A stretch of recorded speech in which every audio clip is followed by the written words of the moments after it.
Welcome back, or welcome to the Sound Mind Strategies podcast. We're coming to you this episode number 43, and in the midst of craziness, unless you've been living under a rock but still listen to podcasts, COVID-19, coronavirus. Wow, what's going on? Yeah, I know. It's pretty crazy, right? Doesn't seem real. No, I mean, okay, just we're not health experts. I mean, we both do work in the health field, but we don't make major health decisions. You know, we're doing other things. So, but there's been other pandemics. There's been other coronaviruses and other things happen. But man, it's almost like it's interesting to see how society in 2020 tackles things. The onslaught of 24/7 media, social media, and just awareness to things. I don't want to say people are freaking out. I do think that there is some hysteria and some anxiety being raised by this, but it's kind of neat. I want to sit back and be positive about this. Like, it's kind of really cool to see kind of how everyone's coming together. I think one of my favorite things that I saw was like, you know, they're closing schools. Yep. So many people are working from home now. Just everything's changing, you know, social distancing, you know, like you do hear a lot of jokes. And I do think that that's kind of healthy in some way, just to kind of stay lighthearted about it, as long as we are being very cautious and doing the proper things. But there are a lot of kids that rely on school lunches, right? And there was this, so we moved and we found this cool little vegan spot not too far from us, and one of the things that just kind of warmed my heart, and I just had to share it on social, was really cool. Like, you know, there's so many kids that rely on school lunches, and they were like, you know what, we want to help out for anyone that's affected by that, and you know, their child relies on that. Like, we're going to do free lunches for you guys. And these are small businesses that are also being hurt. And we stopped in there for lunch today, and I had a nice little short talk with the owner. And I mean, she just was, you know, saying we're going to do what we can, and, you know, take measures as we can. And I know, I love that. It's just such a neat way to give back during this time, and understanding other people are in need too, and they are too, but they're able to look outside themselves and be there to support others too. I don't know, it's kind of weird. Like, you've already been socially distancing and kind of isolated, you know, like being on maternity leave. Being maternity leave, and we got almost 6-week-old. So yeah, it's like we've already been screening everyone that comes, you know, like, hey, you know, like, so we've been kind of practicing this, so we're kind of okay with, like, so ordering some having groceries delivered every once in a while, and trying to use our free Instacarts or whatever it is, delivery service to us, and while we can. So we've kind of already been living this, right? So before it all happened, it's kind of crazy. Yeah, and I know too, in kind of in line with what you were saying, just seeing people come together. Like, I even saw, like, within our neighborhood, you know, people were saying, hey, if you need stuff delivered to you, if you need help, like, just going to the store, getting things, let me know, just all that. So it's just so cool that people are even so in willing. I think it's crazy that things like this, you know, like they can either drive wedges or really bring people together. I think they highlight kind of what's inside, you know, like, what's important to you, kind of where your heart is with people. Like, I do think that there is just some craziness, because I saw these aren't just like memes, but they were just actual postings, you know, like kind of how other pandemics were numbers affected. But then one of the other cool figures that they showed was like how many times it was talked about in where it got publicity, you know, through media and news and stuff like that. Sure. And you know, those things had lasted much longer, and were already, you know, came to their height and fallen, and like they were in I think the highest one previous to COVID-19 was in the 100 millions, 150 million. And this was already, I think this was a week ago when I saw it, and it was like over 1 billion already, like times it's been talked about in the news and, different things. So I don't know. It's, I guess, good and bad. I think getting the news out there and spreading, not the virus, but the information, to hopefully prevent the spread of the virus. So, exactly. I think this is a time too where, like, for us, just kind of talking about like just our faith and just that protection over us, and just really praying that over ourselves. Just it was actually really interesting. I saw this morning Les Brown put out on his Instagram about, don't be silly, wash your hands, be careful who you're around, practice hygiene and stuff like that. But it's also guarding your mind and protecting that hysteria and that fear component.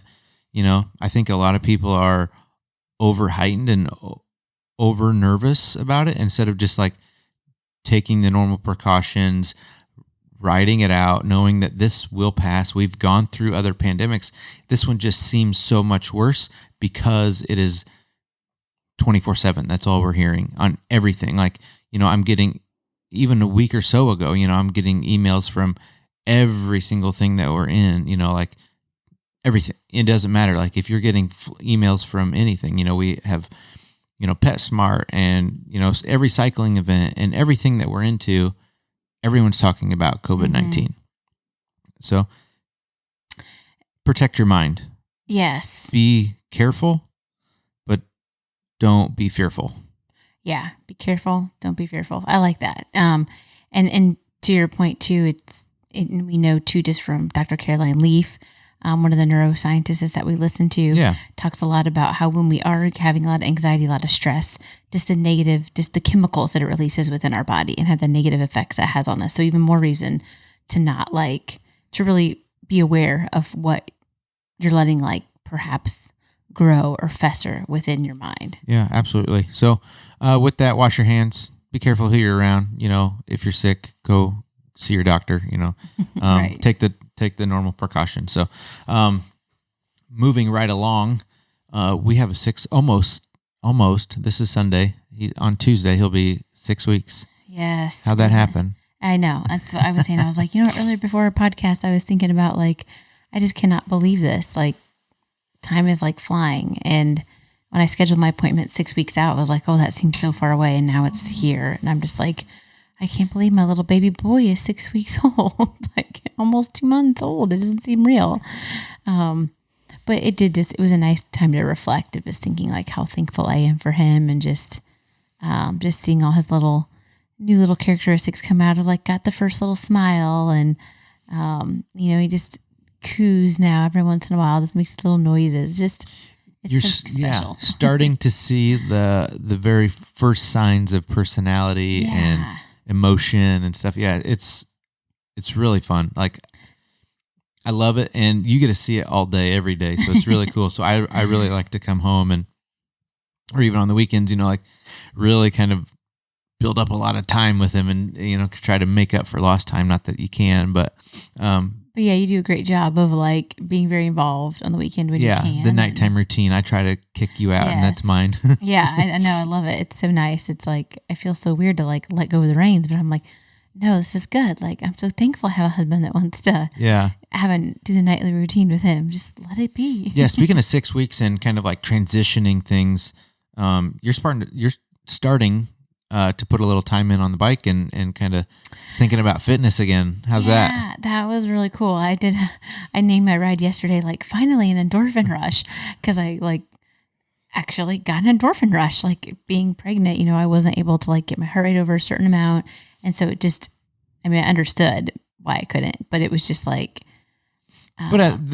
the athlete side of you, it was very frustrating. Yeah. I was just I'm feeling good right now. I just want to go. So yeah, yesterday I actually got to get my first endorphin rush, and it was amazing. And I was my legs are a little sore today, but it was totally worth it.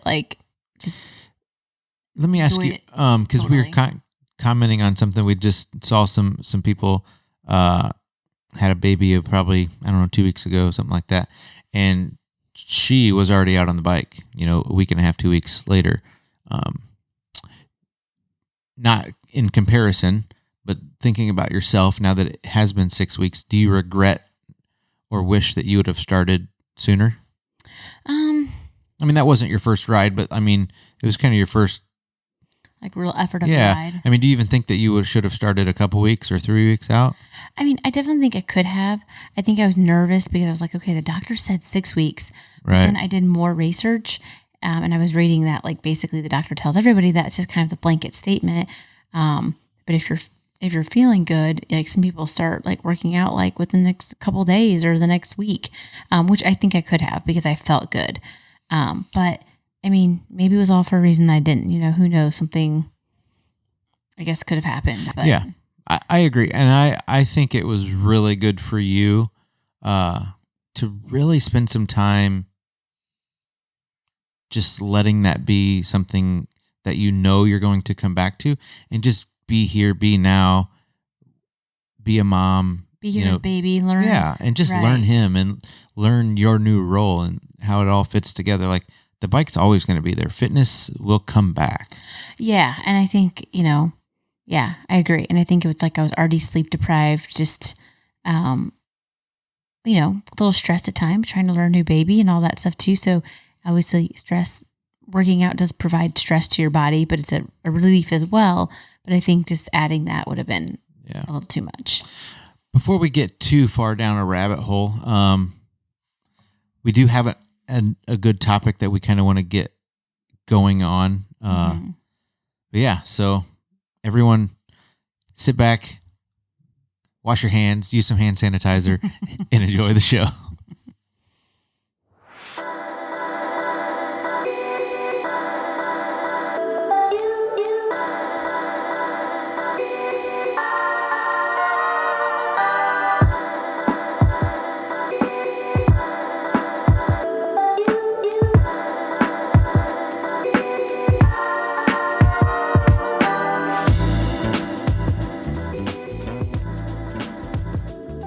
All right, so coming back to the topic at hand, what have we got?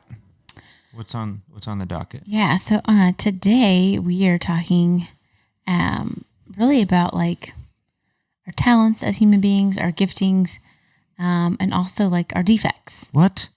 Yeah. It's all good only. We're only supposed to talk about good things, good stuff, right? All my natural skill, talents, and abilities, and just everything great. Yeah, why would I want to talk about my defects? Ew, I try to estrange myself from those. Yeah. So I think dig into that a little bit. It's a cool topic, and it's something that we probably need to spend a little time on. Give a little story, kind of why we think this is important, and how does it apply to everyone? Yeah, exactly. And let me just ask you, putting you on the spot right now. Oh, go for it. If you had to share with our guests, our listeners, what your giftings are, what would you say my own are? Gifts? Yeah. So moving right along. Do you want to look for your defects? Yeah. See, and that's really interesting that you go there, because when you ask me what my gifts are, you kind of get deer in the headlights, right? But when you ask me what my defects are, I could give you a laundry list. Yeah, and that's something. It's so easy.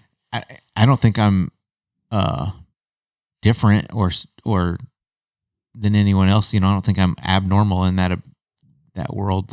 I think, because I can name my giftings real fast. I'm just teasing. Wow. But we should. We should be able to. Be, that's right? not. Yeah. And that's the thing. We're kind of joking, but it's that's a good thing. It is. That's just having some awareness and saying, I'm not without gifts. I'm not without talents. And it's just being able to take that inventory, and it's not well, now you're prideful and you're egotistic because you said you're good at something. Mm-hmm. It's but they're really good at something. If I'm good at something, whatever it may be, if I'm an athlete, if I'm consider myself a good cyclist, but you point out 10 people or 100 people that are better than me at it, like, does that mean I'm not good? Right. Doesn't diminish right. you and what you're good at. Right. You take someone that's a skilled artist, photographer, they're good with money, they're good at being a leader. There's a lot of things, but like, but I can point to someone else who's a better, or their company is bigger, so they're better, or, they make more money.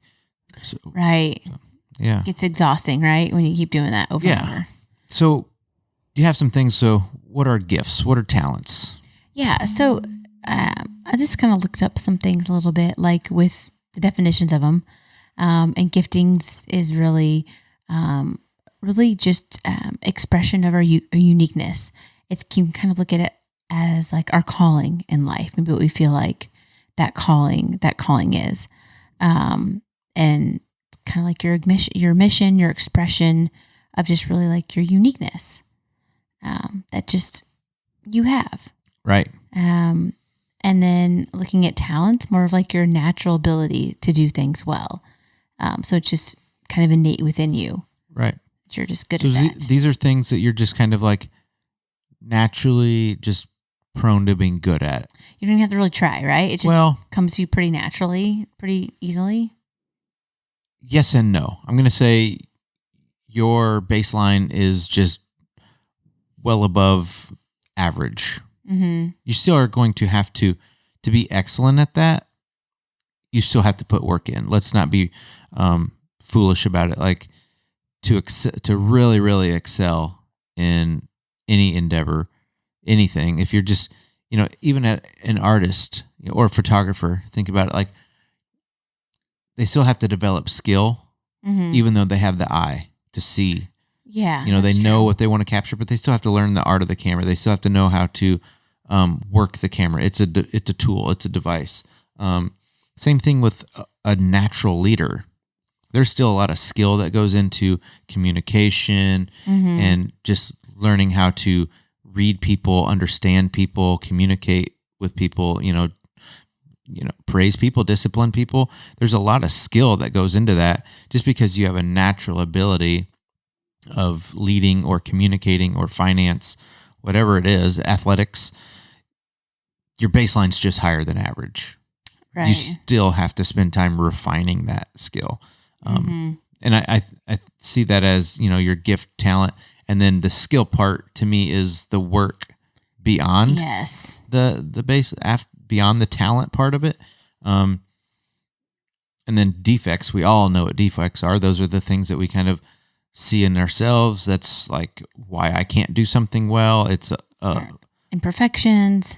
Yeah, it's my imperfection. It's lack. I think that's the big thing there. It's just what we can see defects in other people, but generally we give grace in that area. Right. But when you look at it in your own, if you kind of like do your own pro-con list, skills, defects list, we're a little more harsh. Yeah. I think, definitely. We've talked about this before, just like we give grace to other people and we're just kind of naturally harder on ourselves about these things. But why do we do that?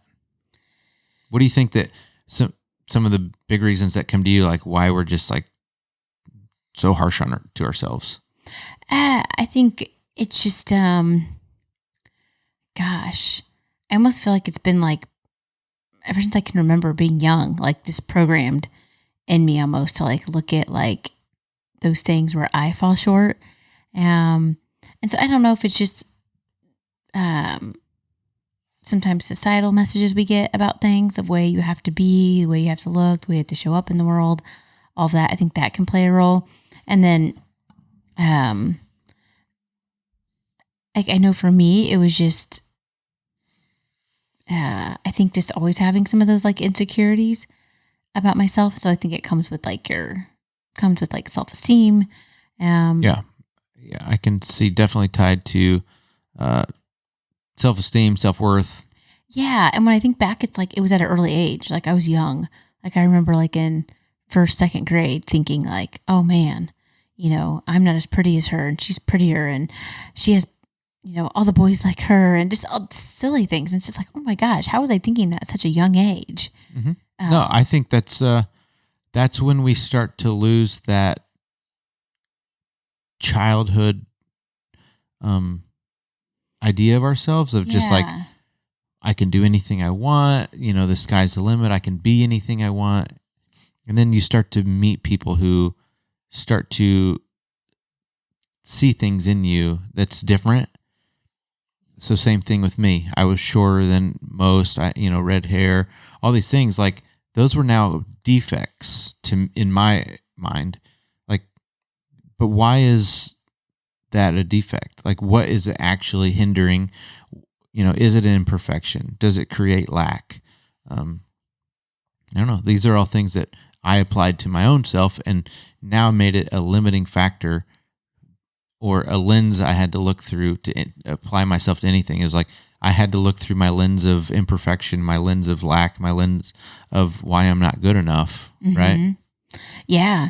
And kind of like we've talked before, it's like, and maybe we can talk more about this in just a bit, but how really that defect, as you saw it, like being shorter and red hair, has really not been that, because it's like we were talking, people remember you, like you stand out. Like there's so many things that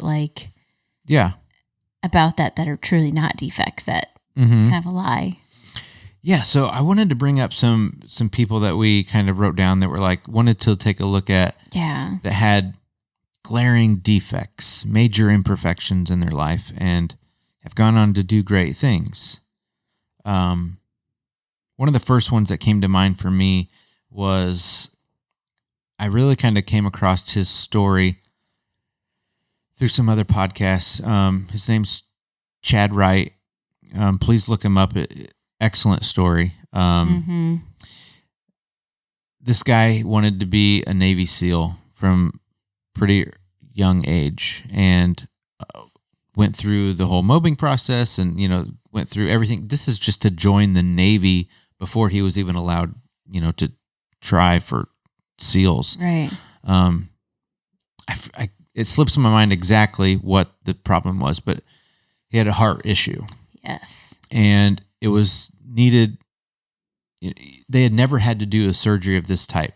It was the first one in recorded history. And, everyone's like, you'll be fine. Just, you can't do this. You can live a semi-normal life, and we're not sure. And I think he had gone to a handful of doctors. I forget the number, but he ended up finding a doctor who said, I think this will work.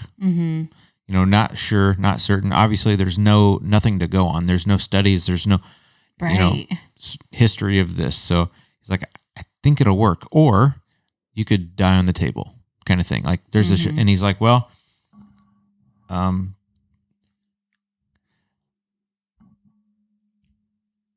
want to try it because that's my dream. And successful surgery, went on to get allowed to join the Navy. Yeah, because if you want to join the Navy and they said, sorry, you can't. Yeah, because you have to, you go through this, joining any military branch, you go through health screenings, shoulders, heart, right. And he flat wanted to be feet, in there so badly that he's like, I'm going to get the surgery.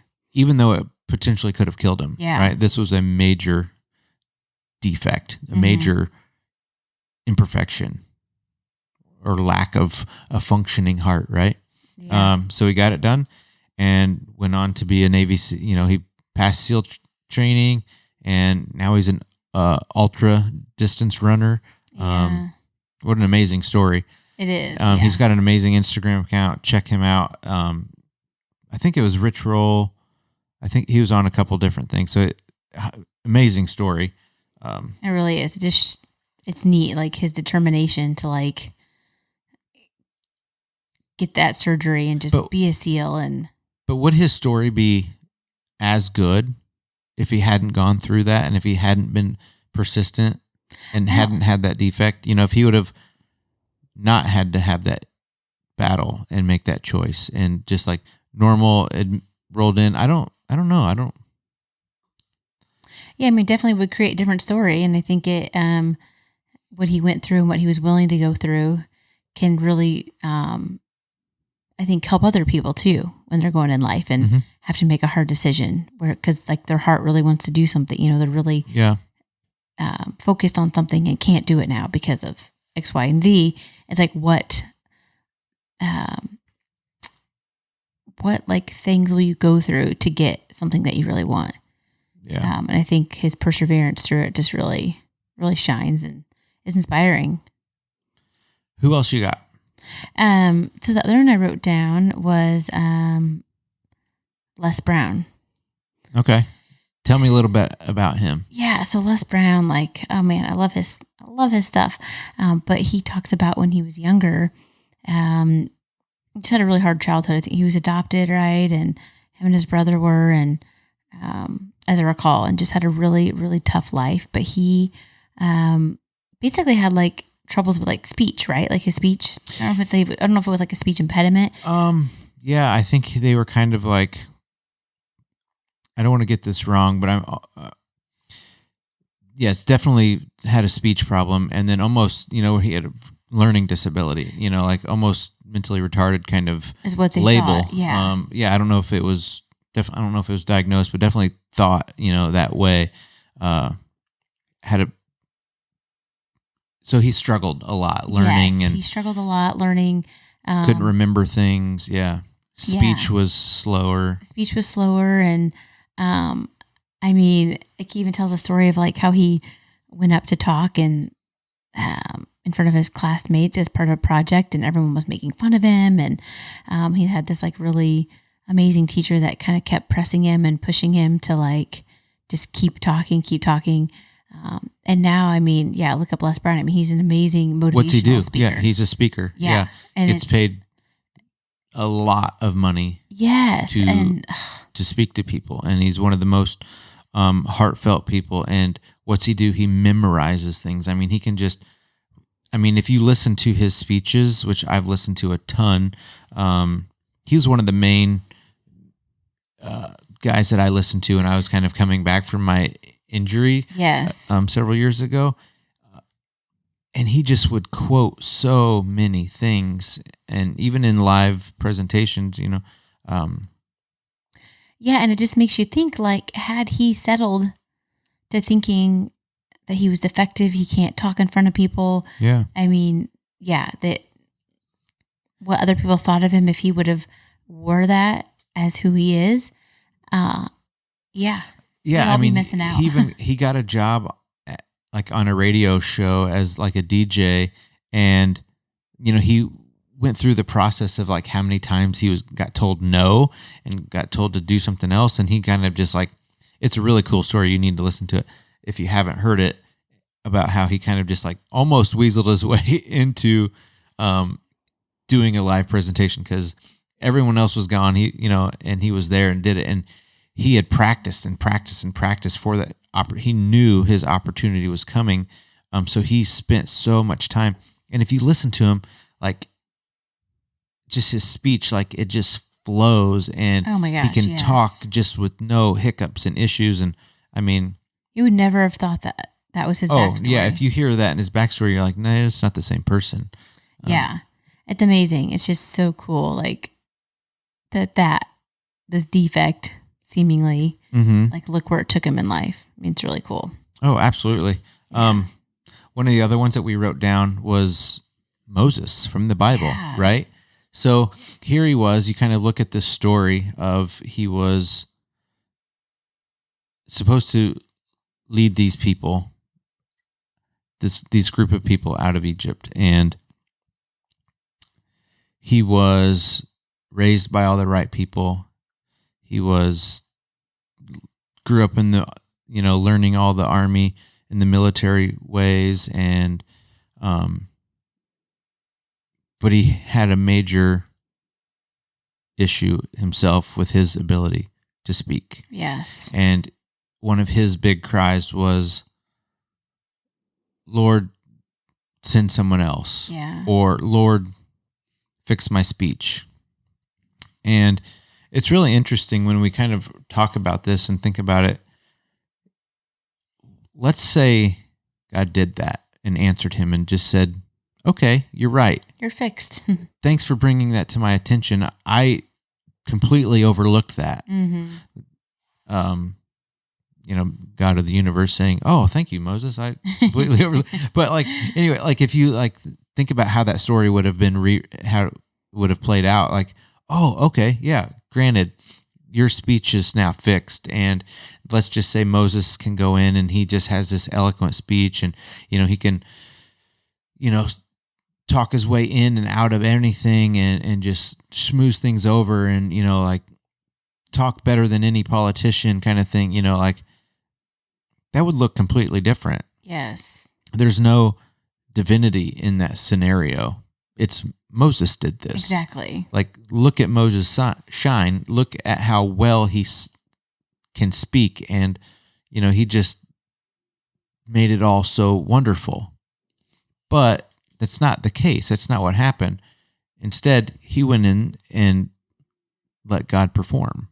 Yeah. And so we kind of take that scenario into other things of oftentimes if we look at Les Brown and Chad Wright, and I even wrote down Rich Roll, most people that listen to podcasts are probably familiar with Rich Roll. He's a big podcaster. He's one of the largest ones out there. And seemingly had this awesome life start. He, swam in college, and had a good job, all this stuff, right? Yeah, went to really great school, was a lawyer, and then had a battle with alcohol, and eventually alcohol got the better of him, and ended up, now he's sober, but he's an ultra runner,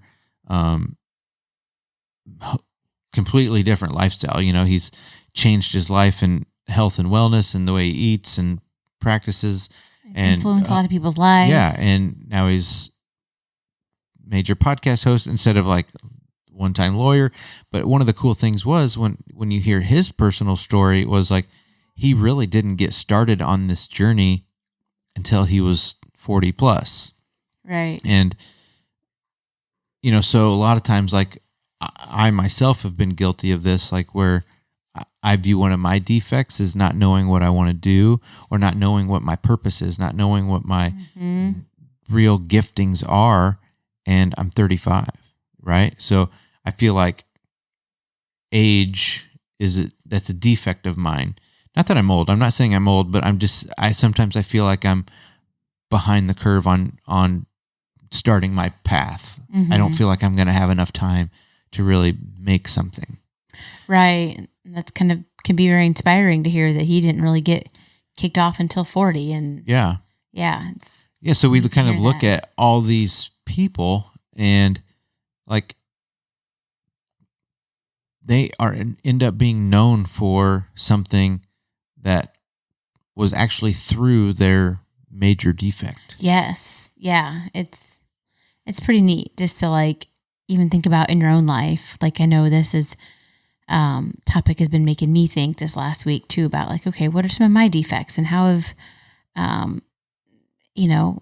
I've come out on the other side when it looked like this is my defect, there's no way around it, and I know you've had that conversation too with your own self, of thinking about your own defects, and yes, maybe what are the benefits of our defects. It's kind of a new way to look at it. It is, and it's really kind of exciting because it gives you a new perspective and a new hope on these things that we've spent so many years saying, this is what's wrong with me. This is why I'm no good to society, why I'm no good to my spouse, to my family, to my coworkers. This is why I'm garbage or trash. These are, I want to really say these heavy words because that's what I myself have, and I know others say to themselves, and it's wrong. And it really is. I mean, we're believing lies, and we're believing these really negative, terrible thoughts about ourselves. Yeah, no, that's very true. When we can look to so many other examples and see that they are shining either through or in spite of these major defects. Yes. Yeah, no, that's very true. And I know like we were talking, like one of the things like I felt like was really important for me is when I got called up to go overseas in the military. Like, it could have been seen as like, like, wow, like I'm lacking, I'm losing out on going to school now and all the friendships I've built and just so many things. But it's like, I'm so thankful I did go because at that time in my life, it was like, I was going down like a really harsh path. And so at the time I was like, oh my gosh, this sucks. I can't believe this is happening. And, woe was me kind of thing. And now when I look back, I'm like, that was like the greatest blessing ever. Having to go overseas and kind of help change me as a person too. Oh yeah, I agree. That was one of the things that was, I mean, obviously going overseas and experiencing that is life-changing, but I think really the biggest life-changing thing about that was the time away from home, the removing me of my normal life, what I thought was my normal life. Because it gave me a new perspective when I came back. Like I was now different than everyone that I normally associated with. Yeah. I don't think anyone, at least it was never voiced to me, but like, they all still thought of me the same, but I was just different. I knew I was different. I saw things differently. So there was this distance between me and everyone else. Yeah. And being naturally introverted, I kind of was like hurt by that, but at the same time, I kind of just didn't do anything about it. So that's where this kind of snowballed. This was now a defect, right? Instead of being something that set me apart in a positive way, it was now a defect because people weren't just naturally reaching out and saying something to me. Yeah. And I wasn't outgoing enough to call and start that, So, yeah, I think one of these things, it's just hard, and I'm looking back at it now and I've just let that snowball and become habitual to not start things like that, to not reach out. And how much have I missed out on? I mean, I'm not trying to, but it's also changed my perspective on things. It's really given me a different point of view of other people that go through things, and I can see isolation a little bit more. I can see, depression on people just because I've been there and walked it. And I think it took me a long time to understand that that's kind of what I was dealing with. But I don't view it as a defect. I view it as a strength of mine now, because I am now more relatable to people that need someone to relate to. Yeah. I think you bring up such a great point. It's like you're able to be reflective enough to see that it's not really a defect anymore. It's like now you can use it as a strength now that you know this. Yeah, but I do want to, that's really neat that we say that, but it doesn't take it away. You know what I mean? The defect is now a strength, but it doesn't lighten the burden of it. The depression or the isolation or those feelings that I experience, or the things that I'll be able to relate to, or I can and will relate to others with, doesn't take it away from me. So you still have to work out your own battles or defects and shortcomings. That makes sense. You still have to work through that. Yeah, that's true. I mean, once you shine some light on it, it's easier. Once you know it and have some awareness about it, it is easier, but it does not, at least for me currently, has not gone away. Taking it away. Yeah. Yeah, that's a good point. I'm glad you made that clear. But it's still a strength. I still want to say it's a strength of mine because it can now be tied to purpose in helping others work through things. Right? Yeah. Yeah. And I think too, just allowing ourselves to think about like what are some of those things in our life that maybe we would think are defects about ourselves, or maybe other people have said, kind of like Les Brown, he got teased and everyone said he was, he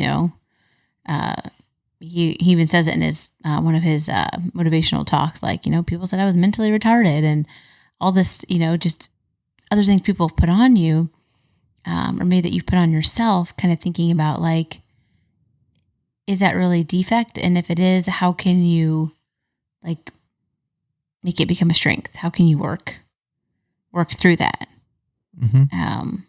Yeah, I think this is really neat because this is an area when we kind of talk about this, I really like to look at the athletic world. Mm-hmm. I think some of it is just being humble. You will find some people just kind of they think very highly of themselves, but most people are going to be pretty humble when asked, and they're never going to just say they're the most talented one on the court or the field or in the cycling peloton, whatever. Mm-hmm. They're not the most talented, even if we kind of like, but you have the most trophies, you have the most wins, you have the most success. It's like, well, I might be the hardest working, but I'm not the most talented, so I think that's really important to look at. Like, it is. Your gifts, talents, and abilities, natural abilities, are only going to get you so far. You still have to apply work. You still have to apply discipline. You still have to put practice and hard work behind it to really make anything of it. Mm-hmm. That's very true. It makes such a huge difference. And I think when we can even work on those weaknesses, those defects, whatever, it makes us a stronger, more well-rounded person too. Mm-hmm. Yeah. So where do we take it? Like, we kind of started with a little joke about like, what are your gifts and what are your defects? And if we ask that to the audience, if they were to write that out, and the list of defects is generally easier to write. Mm-hmm. Just the pen kind of flows a little. It does. quicker. Once we bring some awareness to that defect, what do we do with that list? I mean, I think it's important to do what I just did. Take a deep breath after you write that, because that can be heavy and can be hard to do. And just to, I think part of it too is like to thank yourself that you are willing to write those things down, be honest with yourself. And then just start to look at maybe just tackling one of them at a time and kind of looking at it. Like if that is what you truly want to do, if you want to tackle one of them, maybe one or two, just start there. And, like, yes, this is a defect of mine, but I want it to be, the opposite of that. I want it to be something more than that for me. So I think looking at that, and then perhaps start getting around people. Like, if you want to be a great public speaker, maybe start getting around people who you admire that are really good at speaking, and really start to try to absorb just some of their energy and their way of being and showing up for something that you feel like they're really good at too. Yeah. Practice. Yeah. I mean, even if at first you're only practicing like public speaking, quote unquote, public speaking to yourself in a mirror, and then maybe branch out and give a short speech to your pet and to your 6-week-old who doesn't care, and you start to you grow the audience, right? Then you to your friends and family, and then you start to put yourself in that environment. Yes. Yeah. And you're making me laugh thinking about that to your pet. Cause I was listening to a podcast where the gentleman said that, he had a friend with I think 4 Chihuahuas. And he's like, I was doing my speech in front of them. And they kept walking out of the room, but they would stay in the room when I would get real animated and start talking with my hands and start moving around. He's like, then they would stay in the room and be like, whoa, what's happening? So he's like, that was my cue. Like, okay, this is a way to keep an audience, bring some energy, dogs engaged, right? Yeah, some energy. So you can do it with Isn't a pet. That so true? He learned some valuable lessons from 4 Chihuahuas. Exactly. Who would have thought incredible. About that? Right. This is one of the things that I like to think about when I'm coaching my athletes, like they all want to know, what are my strengths? What are my weaknesses? And the way I think about it is, I've also spoke with a lot of other coaches and their philosophies on training. You don't just like pepper them with these specific intervals. Like, this race is coming up, so we're going to do these specific workouts. Like, there's a philosophy that goes behind it. There is art and skill that go into coaching. But one of my philosophies is, you're not going to win a race from your weakness. You're going to win a race because of your strength. You're a climber and you're not going to win a sprint, Right. Or vice versa. You're a sprinter. We're not going uphill very fast. Right. But what we do, how we look at that in a training aspect is, I don't want you to lose a race because of a weakness. Right. So I want to bring it up high enough to where it's not costing you the race. Exactly. But I'm still going to hammer those strengths. You're going to win from your strength.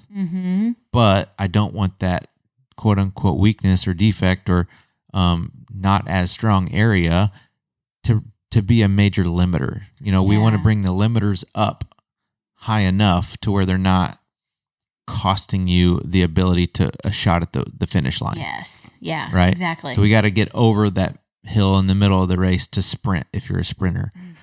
So kind of look at it like that. Like, spend some time on them. And now, granted, that scenario, that philosophy can only go so far, maybe be tweaked a little when we're looking at different life scenarios, but it's still a good way to think about it. Like, it's not necessarily, this big catastrophic issue. Like, it makes you just bring a very open mind, very honest inventory of what you bring. Yes. Good and bad. Like, that's so true. Well, I'm never going to win because I can't sprint. Well, don't win a race from a sprint. Put yourself in different races where that's not going to be the outcome. Like, maybe it's a different position. Yeah. Let's target races that have climbs in them. If you're a climber, right? But or if you are a sprinter, let's get you up the hill fast enough where you can use your sprint. Let's not get dropped. That's such a good point. Thing. Yeah. So same thing. If you're a leader but don't know how to, just listen. Yeah. Well, let's listen well enough that way you can learn your people. That way you can lead them. Yes. So true. When there are times of conflict or issues, right? Yeah, that's such a good point. That's a really good point. What would you say people should do, like, if you're trying to figure this out? Kind of like, I think you hit on something very, very good. Was one, take a deep breath, realize that you're no different than anyone else because you have defects. We all do. Yeah. Name any person, they all do. And then just be honest about it. It's like, just because you put defects down, be as hard on yourself about your gifts, talents, and abilities. Be that critical in that list too. So just bring an awareness to it. Have some self-care with, some love and appreciation for yourself as you are gifted, you are talented, you do bring some very specific, unique gifts to the table. So, yeah. And, it makes me think of something I heard before too about, like, get those elbows out. On one elbow you got grace, the other you got grit. Yeah. Give yourself some grace and have some grit behind it too. Yes, that's very important. Like, you still got to do the hard work. Yes. Awareness and putting it down and is just one small step. That's the first step. And then you still got to do the work. Yes. That will not take the work away just because you know what it is. Yeah, that's very true. Don't get stuck there. And I also heard something that I kind of wanted to wrap this up with. Is just how you reply to life, or even other people when they are reflecting on your life and telling you about your life. Sure. Like, oh, it's so terrible that you had to experience that. You can agree with that, or you can just say, maybe. I don't know how that's going to affect me. Mm-hmm. Like, maybe it wasn't so terrible that I went through that. Oh, it's so terrible that you got the coronavirus. Maybe. I don't know. Maybe it's keeping me from something. You have no idea. You don't know. Like it's so terrible that Chad had that heart defect, born with that heart defect. Maybe. But maybe without it, he wouldn't have had the tenacity and the grit to do other things and to go on to be a Navy SEAL and to be an ultra runner and to affect the lives that he's affected. That's so true. That's so true. I like that. Isn't it terrible that Les Brown had to have that speech impediment and be born and go through all the hardships that he went through? Maybe. But maybe he wouldn't have had that grit and tenacity to really drive and push and to be something. And look at the millions of lives that he's affected through his speeches and hard work and just love of life, So just be thoughtful. Don't agree with absolutely everything right away. Just think. Yeah.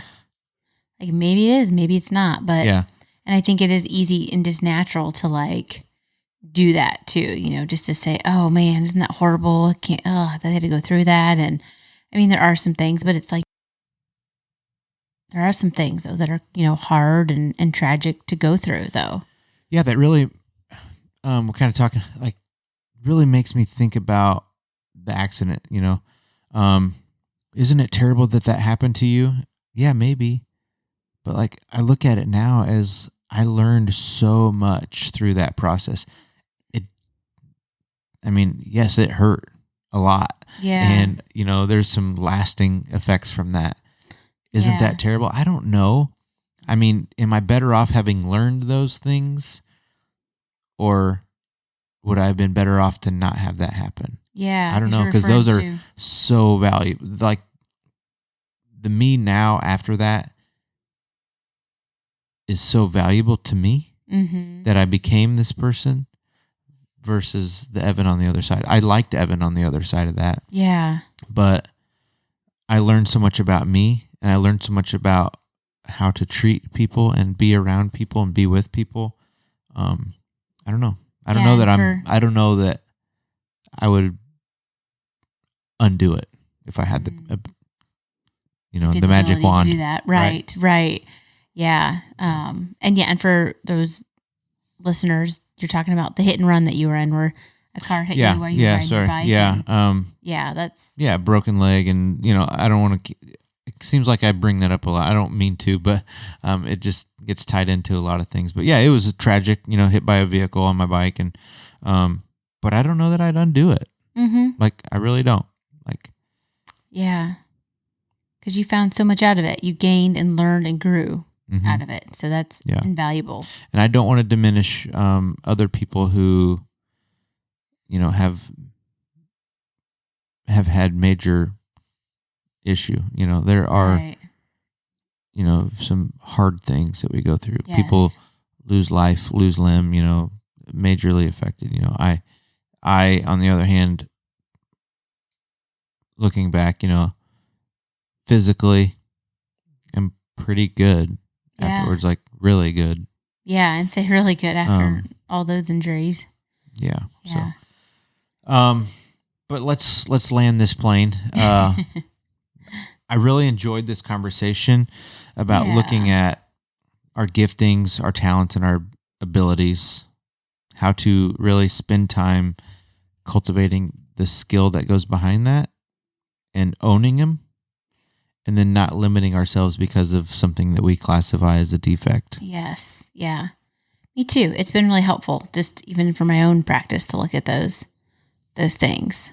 Yeah. Make an honest assessment. I definitely believe God can use and likes to use those defects. Yes. That's why I think I like to call them divine defects. Yeah, I like that. Because it gives him an area to show off. And I think it's really cool. I really do. I love watching that play out in so many people's lives and through so many different scenarios. Yes. Yeah. So if you see defect in your life, think of it as an opportunity. Yeah. So I like that. With that, I welcome you all to wash your hands, use some hand sanitizer, be thankful for those around you that are in your life. bring some positive energy into whatever scenario you go into, whether it's in person or on social media, make someone smile. Yeah. Be happy about your gifts. Do some self-awareness, some analyzing of what are my gifts? What are my talents? And it's okay to be proud of them. Like they're really cool and they're yours. Get to the point where you can like list them off in a second. And don't limit yourself because of a quote unquote a defect. Yeah. Look at it as a divine opportunity. That's right. To see what's on the other side of it. Exactly. Yeah. Could be a rainbow over there. You're missing out on a pot of gold. You never know. Just put some work in that area. It's sometimes kind of fun to work on them. Yeah, I agree. Well, thanks for having this. This was good. Yeah, it was great. Thank you for sticking with us. And with that, I guess we'll see you in the next one. So as always, go forward in power, love, and a sound mind. Have a great week, everyone. Bye. Peace.